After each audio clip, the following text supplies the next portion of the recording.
नमस्कार मित्रों, स्वागत है आपका डेली करंट अफेयर्स की सीरीज में। आज हम लोग इस सीरीज में 30 अगस्त 2019 के टॉप 10 करंट अफेयर्स एमसीक्यू के फॉर्म में और उससे जुड़े महत्वपूर्ण तथ्य जो परीक्षा उपयोगी हैं देखेंगे। आप इसको जो है एक क्विज की तरह भी सॉल्व कर सकते हैं। तो चलिए स्टार्ट करते हैं।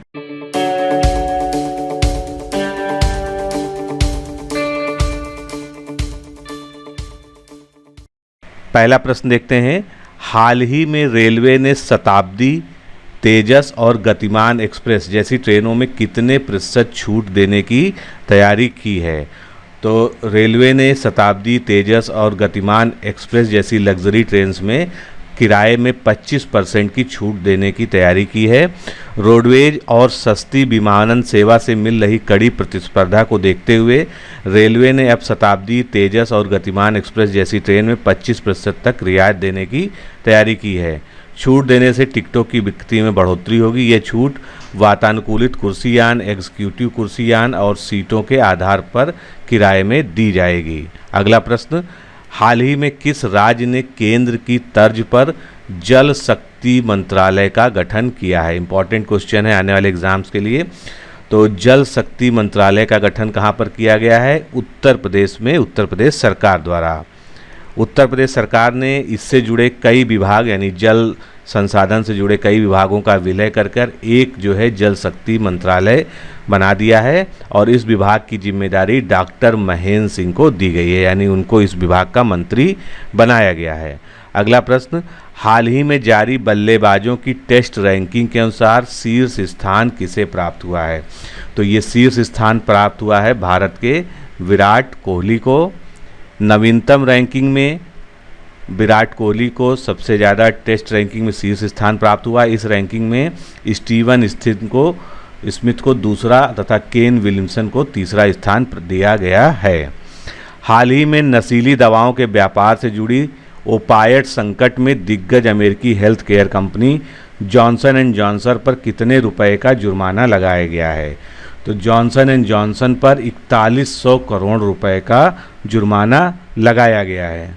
हाल ही में अमेरिका के ओक्लाहोमा राज्य के एक जज ने नशीली दवाओं के इस्तेमाल से जुड़े ओपायड संकट के मामले में दिग्गज अमेरिकी health care company Johnson and Johnson पर 57.2 करोड़ डॉलर जो कि लगभग 4100 करोड़ रुपए है का जुर्माना लगाया।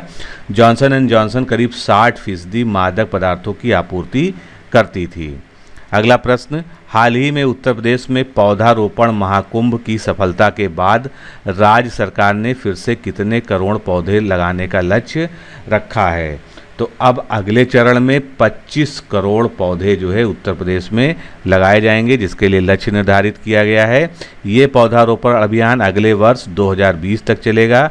भारतीय वन सर्वेक्षण 2017 की रिपोर्ट के अनुसार उत्तर प्रदेश का वन क्षेत्र 16,582 वर्ग किलोमीटर है और इसका वनावरण 14,679 वर्ग किलोमीटर है और वृक्षावरण की अगर बात करें तो वो 7,442 वर्ग किलोमीटर है। वर्ष 2015 की तुलना में वर्ष 2017 में वनावरण में 278 वर्ग किलोमीटर तथा वृक्षावरण में 398 वर्ग किलोमीटर की बढ़ोतरी दर्ज की गई थी। अगला प्रश्न। हाल ही में विद्युत क्षेत्र में सुधार के लिए एक उच्च स्तरीय समूह का गठन किया गया है। इस उच्च स्तरीय समूह का अध्यक्ष किसको बनाया गया है? तो इस उच्च स्तरीय समूह का अध्यक्ष बनाया गया है संजीव नंदन सहाय को। हाल ही में केंद्र ने विद्युत की बिक्री और खरीद की संरचना और व्यवस्था को बदलने के लिए सिफारिश करने हेतु एक उच्च स्तरीय समूह का गठन किया गया है। इसका नेतृत्व विद्युत मंत्रालय के अपर सचिव संजीव नंदन सहाय द्वारा किया जाएगा। हाल ही में UNCCD की कॉन्फ्रेंस ऑफ पार्टी जिसको कॉप कहते हैं, तो COP 14 का आयोजन किस देश में किया जाएगा? बहुत ही इंपॉर्टेंट प्रश्न है क्योंकि COP 14 का आयोजन कहाँ पर होने वाला है? भारत में। भारत में 2 से लेकर 13 सितंबर 2019 के दौरान United Nations Convention to combat desertification यानी UNCCD के कॉन्फ्रेंस ऑफ पार्टी यानी COP 14 का आयोजन ग्रेटर नोएडा में किया जाएगा। इस इवेंट में 200 से अधिक देशों के लगभग 3000 से अधिक प्रतिनिधि हिस्सा लेंगे और लगभग 100 देशों के मंत्री भी इसमें हिस्सा लेंगे। इस सम्मेलन का जो मुख्य फोकस है वो क्या होगा? मरुस्थलीकरण तथा भूमि का निम्नीकरण। अगला प्रश्न, हाल ही में राष्ट्रीय पक्षी विश्वविज्ञान केंद्र की स्थापना किस शहर में की गई है? राष्ट्रीय पक्षी विश्वविज्ञान केंद्र की स्थापना कोयम्बटूर में की गई है।